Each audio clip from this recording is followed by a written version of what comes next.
Magluto tayo mga besh. Yan muna yung gagawin natin.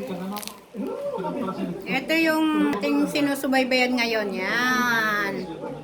Yung mga Afrikano, yung mga ano nila. Afrikano ba yun? Teka lang, babalikan ko. Yan. Gawa ngayon. Let's go. Ha? Kain tayo nito mga besh.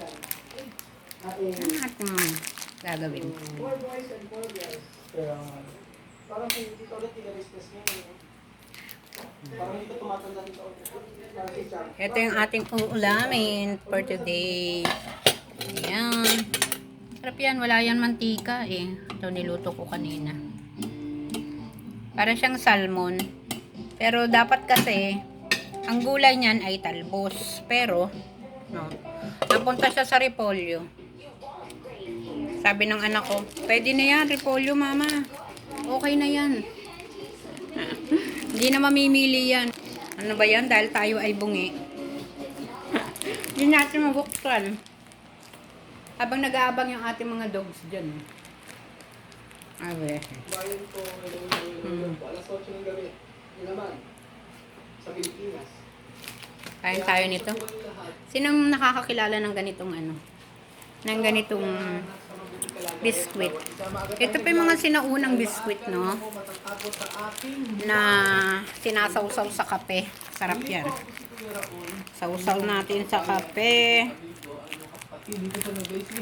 Hindi ko nadala kasi yung phone holder ko, yung ano, yung mataas. Kaya, eto. Ito muna. Hindi pa ako nakain ng kanin. Kasi parang hindi pa. Parang gusto ko mga ganto-ganto lang muna yung kainin natin. Sabi kaya ni galing sa kon. Apo, Ayan, buhay. Mga Betty. tapos pag once kami mga 5:30. Like na 5:30 or Sabi ko, mag-upload nga ako sa YouTube ko. Tagal ko nang hindi nag-upload. 5 months kami. Ang ginagawa natin sa araw-araw, no? Paglabas namin, Upload natin yan. bakit gano'n? Bakit Hindi ko masyadong nakasanayan. Hindi ko na alam kung hindi ko alam kung kailan magagabi. Kasi wala dito yung mga apo ko na ano eh. Ay, yun. Kasabay ko bang nag-ano dati? Napakabilis mo. Tingnan nyo mga beshi. Oh, may aso ako dun sa taas. Oh. Yan, makatunga nga yan. Mga yan. Diba?